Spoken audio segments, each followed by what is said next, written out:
Um esboço histórico da Babilônia. Nas páginas de história, não existem cidades mais glamourosas do que a Babilônia. Seu próprio nome evoca visões de riqueza e esplendor. Seus tesouros de ouro e joias eram fabulosos. Alguém logo imaginaria que uma cidade próspera como essa só poderia estar situada numa pujante região tropical, cercada de riscos, recursos naturais como florestas e minas, pois não era o caso. Ele estava localizado junto ao rio Eufrates, num extenso e árido vale. Não tinha florestas nem animais, e muito menos pedras para construção. Não se achava sequer próxima a uma daquelas estradas comerciais da época. Como, se não bastasse, a chuva era minguada para o cultivo de grãos. A Babilônia é o impressionante exemplo da capacidade do homem para alcançar grandes objetivos, utilizando o que quer que esteja à disposição. Todos os recursos que sustentavam essa grande cidade foram desenvolvidos pelo homem. Todas as suas riquezas foram por ele produzidas. A Babilônia possuía apenas dois recursos naturais: o solo fértil e a água do rio. Numa das maiores realizações de todos os tempos, os engenheiros da Babilônia desviaram as águas do rio por meio de represas e imensos canais de irrigação, cruzando grandes distâncias através do vale árido. Esses canais despejavam suas águas vigorosamente sobre o rio fértil. Isso se coloca entre as primeiras façanhas de engenharia conhecidas na história. Abundantes colheitas foram a recompensa por esse sistema de irrigação que o mundo nunca tinha visto antes. Felizmente, durante sua longa existência, a Babilônia foi governada por sucessivas linhagens de reis para quem conquistar e pilhar não passavam de situações episódicas. Embora se tivesse empenhado em muitas guerras, a maioria era de natureza local e, na maior parte das vezes, buscavam conter a investida de ambiciosos conquistadores de outras regiões que cobiçavam seus fabulosos tesouros. Os magníficos governantes da Babilônia ganharam um lugar na história por causa de sua sabedoria, espírito de iniciativa e justiça. A Babilônia não produziu monarcas pomposos que ansiassem por conquistar o mundo conhecido para que todas as nações pudessem homenagear seu egotismo. Como cidade, a Babilônia não existe mais.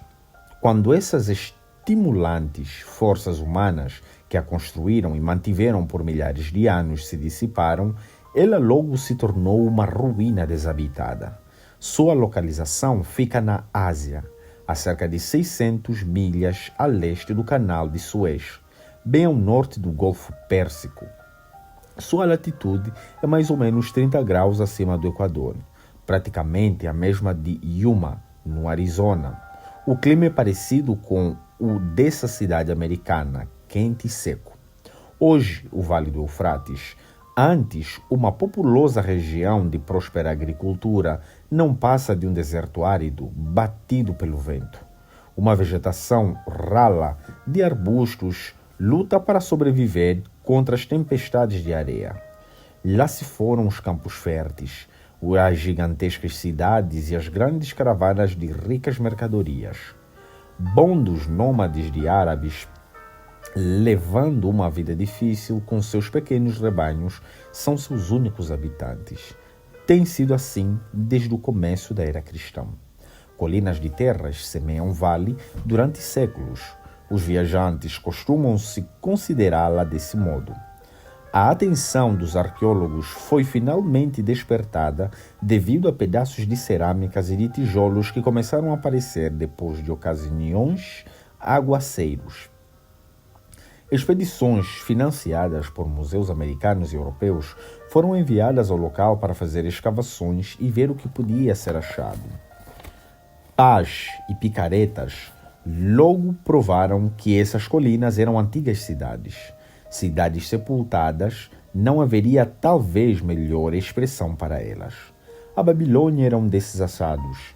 Durante algo em torno de 20 séculos, o vento espalharam sobre ela a poeira do deserto, construídas originalmente de tijolos. Suas muralhas, muito expostas, tinham se desintegrado, caindo mais uma vez por terra. Assim é a Babilônia, a faustosa cidade em nossos dias, um amontoado de sujeira por tanto tempo abandonado que nenhuma pessoa viva chegou sequer a saber o seu nome, até que foi descoberta através de cuidadosa remoção dos restos seculares de ruas e dos escombros os seus nobres templos e palácios. Muitos cientistas consideram a civilização babilônica e a de outras cidades no vale como as mais antigas entre aquelas que possuem um registro definido. Datas positivas assinalam um recuo de 8.000 anos. Um fato interessante dessa conexão é o meio usado para determinar essas datas. Soterradas nas ruínas da Babilônia, encontra-se descrição de um eclipse do Sol. Astrônomos modernos calcularam prontamente a época em que tal eclipse, visível na Babilônia, ocorreu e então estabeleceram uma conhecida relação entre o calendário deles e o nosso. Conseguimos, portanto, provar que há 8.000 anos os sumerianos que habitaram a Babilônia viveram em cidades muradas, mas só podemos conjecturar sobre quantos séculos antes essas cidades existiram. Seus habitantes não eram menos bárbaros, vivendo dentro da sua protetora muralha. Eram um povo culto e educado, até onde pelo menos a história escrita pode chegar. Eles foram os primeiros engenheiros, os primeiros astrônomos, os primeiros matemáticos, os primeiros financistas e o primeiro povo a ter uma linguagem escrita. Já fizemos menções a sistemas de irrigação que transformaram o Vale Árido num paraíso agrícola. O que restou desses canais pode ainda ser acompanhado, embora quase todos estejam completamente cobertos pela areia acumulada. Alguns eram tão grandes que, quando sem água, uma dúzia de cavalos poderia correr lado a lado sobre o seu leito. Em tamanho, não fica nada a dever aos maiores canais dos Estados Unidos. Além de irrigarem as trevas do vale, os engenheiros babilônicos realizaram um outro projeto de similar magnitude. Por meio de um sofisticado sistema de drenagem, recuperaram para o cultivo uma imensa área plantosa na foz do rio Tigre e Eufrates. Heródoto, viajante e historiador grego, visitou a Babilônia em pleno apogeu na cidade e deu-nos uma descrição que conhecemos, feita por um estrangeiro. Seus escritos fornecem um panorama gráfico da cidade e mencionam alguns dos extraordinários costumes do seu povo, além de comentários sobre as notáveis fertilidade do solo e as abundantes colheitas de trigo e cevada. A Babilônia desapareceu, mas sua sabedoria foi preservada para nós. Por isso estamos em dívidas com sua forma de registro. Naqueles distantes dias, o papel ainda não havia sido inventado. Em seu lugar, os babilônios gravavam laboriosamente seus escritos sobre tabuinhas de argilas úmidas. Em seguida, as tabuinhas eram cozidas e tornavam-se uma telha moldura.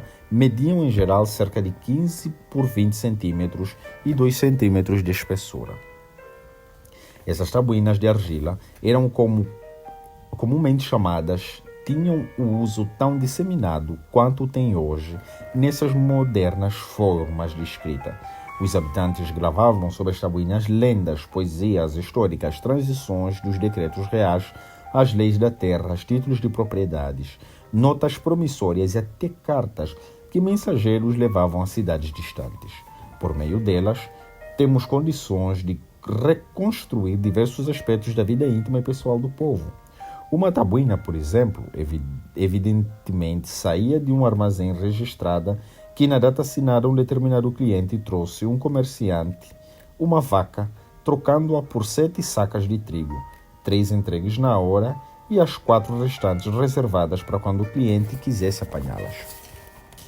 Conservadas intactas sob os destroços das cidades, Os arqueólogos recuperaram bibliotecas inteiras dessas tabuinhas, centenas de milhares delas. Uma das mais notáveis maravilhas da Babilônia eram as imensas muralhas que cercavam a cidade. Os antigos classificavam-na a Grande Pirâmide do Egito entre as 7 maravilhas do mundo. Atribuía-se à rainha Semiras a construção das primeiras muralhas. Durante os primórdios da cidade, modernos escavadores não conseguiram achar qualquer traço das muralhas originais. Não sabemos nem mesmo quanto mediam de altura. Segundo menção, os primeiros escritores estimam-se que tivessem entre 15 e 18 metros de altura, voltadas para o lado de fora com seus tijolos queimados e, além disso, protegidas por um fundo poço de água. Os tijolos queimados e, além disso, protegidas por um profundo fosso de água. As muralhas mais recentes e mais famosas foram iniciadas cerca de 600 metros antes de Cristo pelo rei Nabopolassar. Ele era de tal envergadura seu projeto de reconstrução que ele não viveu o suficiente para ver as obras concluídas. Esta foi concluída por seu filho Nabucodonosor, cujo nome é bastante familiar na história bíblica. A altura, a extensão dessas últimas muralhas desafiam a própria credulidade. Autores idôneos julgam que elas alcançassem a altura de 45 metros, o equivalente a um moderno prédio de escritórios de 15 andares. Sua extensão total estaria estimada entre 20 e 15 metros. Tão amplo era o topo que uma carruagem de 6 cavalos podia ser conduzida sobre ele. Muito pouco resta agora dessas tremendas estruturas. Alguns pedaços das fundações e o fosso, além de devastações provocadas pelos elementos naturais, os árabes completaram a destruição carregando os tijolos para construírem suas casas. Contra as muralhas da Babilônia marcharam sucessivamente os exércitos vitoriosos de quase todos os triunfantes dessa época de guerra de conquista. Uma hoste dos reis assediou Babilônia, mas sempre em vão. E não se deve considerar levianamente os exércitos daqueles dias. Historiadores referem que tais unidades contavam com 10 mil cavalheiros, 25 mil carros de guerra, 1.200 registros de soldados a pé, cada regimento reunido 1.000 homens. Compreende-se que se precisasse de 2 ou 3 anos de preparação para organizar os materiais de guerra e conseguir provisões suficientes para os propósitos da expedição. A Babilônia parecia organizada como uma cidade moderna. Havia ruas e lojas. Vendedores ambulantes ofereciam suas mercadorias através dos distritos residenciais. Sacerdotes oficiavam em magníficos templos. Dentro da cidade havia um enclave, cercado dos palácios reais, com muros tão altos, segundo diz, como as muralhas que circundavam a própria cidade. Os babilônicos eram hábeis nas artes. Estas incluíam a escultura, a pintura, a tecelagem, a ourivesaria e manufaturas de armas e implementos agrícolas. Seus joalheiros criaram objetos belos e artísticos. Muitas amostras foram recuperadas das sepulturas de seus ricos cidadãos e podem agora ser vistas nos principais museus do mundo.